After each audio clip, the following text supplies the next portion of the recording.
وربع ساعة سجل الهلال هدف ثاني. حبينا نهاجم نحاول نعدل، انفتح الملعب، الهلال سجل، قدر يرجع، يعني قدر يسجل 5 أهداف. يمكن فريقنا كانت تنقص خبرة الكؤوس، من زمان ما لعبنا كاس من السنين. الهلال متمرس على الكؤوس. الحمد لله على كل شيء. هارد لك خالد، يعطيكم العافية. عافيك. شكرا لكابتن خالد الحازمي. مباشرة زميلنا عبد العزيز البكر، تفضل عبد العزيز. شكرا رياض المزهر. الآن رئيس نادي الهلال الأمير عبد الرحمن بن مساعد، وأيضا نائب رئيس نادي الهلال الأمير نواف بن سعد، وأيضا مجلس إدارة نادي الهلال تستعد للصعود وأيضا تتويج بالذهب للبطولة 51 في مسيرة الفريق الهلالي هذا المساء. وقد شاهدنا صعود سابق للأمير عبد الرحمن بن مساعد رئيس مجلس إدارة نادي الهلال.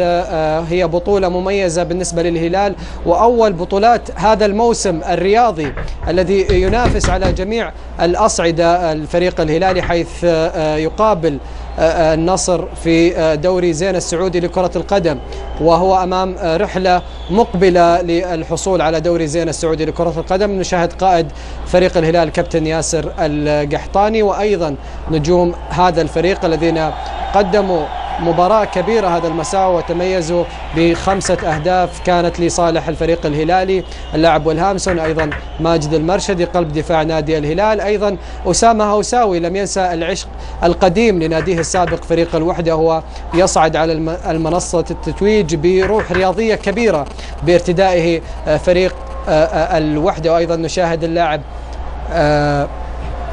عبد الله الزوري أيضا يستمر تتويج الفريق الهلالي بالذهب في موسم رياضي مميز. وأيضا حديث خاص للأمير خالد الفيصل مع اللاعب والهامسون الذي يجيد بعض الكلمات باللغة العربية نتيجة المشوار السابق الذي قضاها في الملاعب الكروية. أيضا نشاهد اللاعب عيسى المحياني نجم فريق الوحدة في الآونة الأخيرة والذي انتقل إلى فريق الهلال، كذلك اللاعب نواف العابد. حديث خاص من خالد الفيصل لنجوم فريق نادي الهلال هذا المساء الذي ينتظر لحظة التتويج المهمة بالنسبة للهلال في موسم مميز. الهلال هو مميز أيضا في البطولة الآسيوية.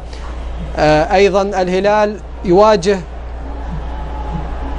فرق مميزة أيضا في دوري زين السعودي لكرة القدم، يبحث عن حسم دوري زين السعودي لكرة القدم بعد مشوار طويل بلا خسائر. الهلال كان من الفرق الواضحة ذات المستوى المميز في الكرة السعودية في المسابقات الكروية السعودية هذا المساء. يبدو أن لحظة التتويج اقتربت بالنسبة للفريق الهلال الذي تميز هذا المساء ب5 أهداف كانت من إمضاء أحمد علي وأيضا عبد الله الزوري ومحمد الشلوب والهامسن ونواف العابد. هي اللحظات المميزة واللحظات الخاصة بالنسبة للفريق الهلالي.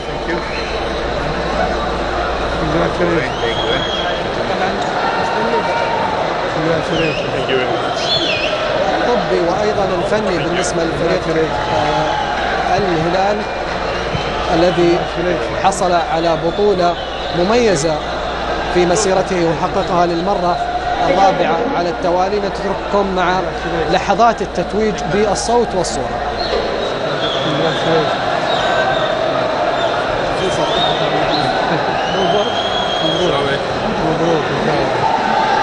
الآن يتسلم قائد نادي الهلال ياسر القحطاني كأس البطولة من يد صاحب السمو الملكي الأمير خالد الفيصل راعي هرب اللقاء.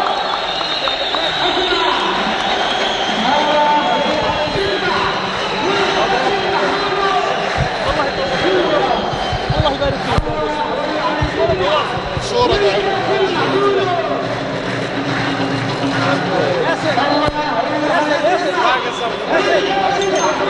السلام الملكي. لحظة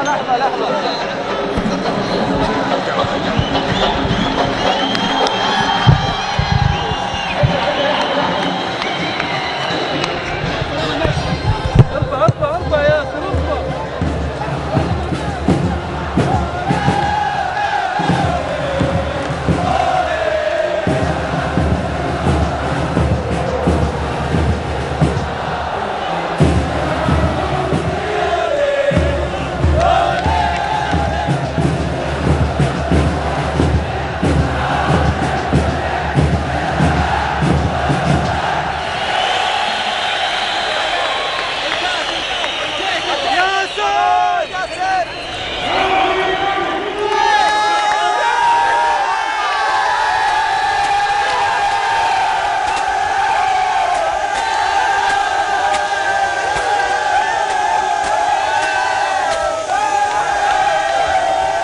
إذا هذه لحظة التتويج بالنسبة للهلال. ألف مبروك للهلال، جماهير وإدارة وأيضا أعضاء شرف. ياسر القحطاني أول بطولة يحملها للهلال كقائد، وهي البطولة 51 في مشوار الهلال.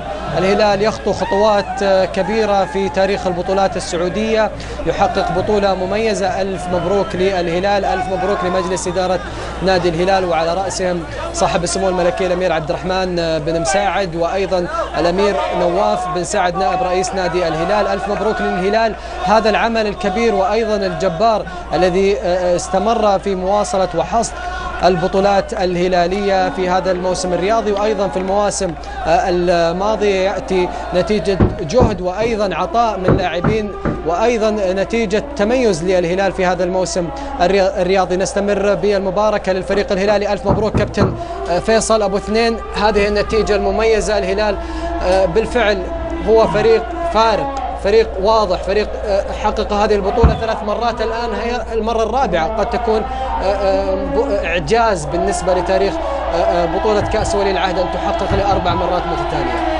بكل تأكيد. أول شيء يعني نحمد الله سبحانه وتعالى كهلاليين على تحقيق هذا الكأس. حقيقة عبد العزيز هذا الكأس له رونق وله طعم وله شيء يعني خاص يختلف عن كل بطولات الهلال اللي حققها.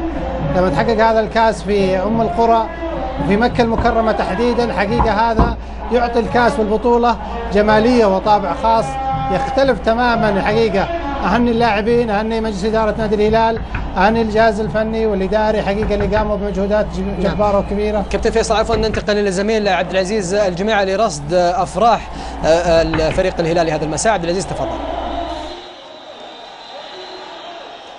شكرا لعبد العزيز البكر مباشرة لأسامة. صوت